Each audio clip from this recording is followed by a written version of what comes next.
Je me présente, je m'appelle Djibril et je suis ravi d'être avec vous ce soir. Et si je suis là ce soir, c'est pour vous raconter une partie de ma vie. Ça a commencé par un redoublement en CE1, d'où je n'ai jamais vraiment compris le sens. Même ma mère, d'ailleurs, elle n'a jamais vraiment compris pourquoi ce redoublement, du pourquoi, du comment. Et je pense que ça m'a suivi tout au long de ma scolarité. C'est alors, arrivé au collège, ça a commencé à mal tourner. Je devenais insolent, méchant, j'allais plus en cours, je me battais souvent, je répondais aux profs. Un point de non-retour était fait, une rupture. Et puis le matin, en me levant, je ne comprenais jamais pourquoi j'allais en cours. Du pourquoi, du comment. Pourquoi le scolaire, pourquoi aller à l'école en fait. Vraiment, je me levais, je me disais, mais Djibril, pourquoi tu te lèves? Ça sert à quoi de faire ça? Et puis, après de nombreux conseils de discipline, ma direction m'a donné deux choix. Un redoublement, encore, ou alors une formation en métallurgie dans le lycée de ma ville. Et puis moi, je me suis dit, c'était pas pour moi ça. Il fallait que je trouve quelque chose qui me correspondait. Et puis avec ma mère, on a cherché, et on a trouvé le Château d'Évaux, un établissement de la Fondation d'Auteuil.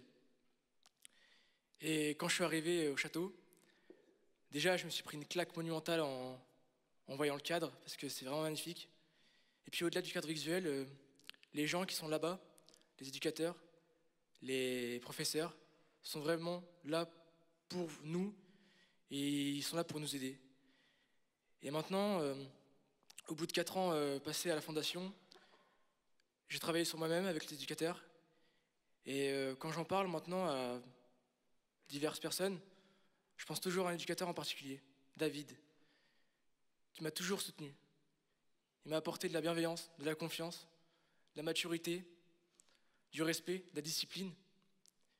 Et je pense que grâce à lui, j'ai découvert une vocation, le métier d'éducateur, pardon.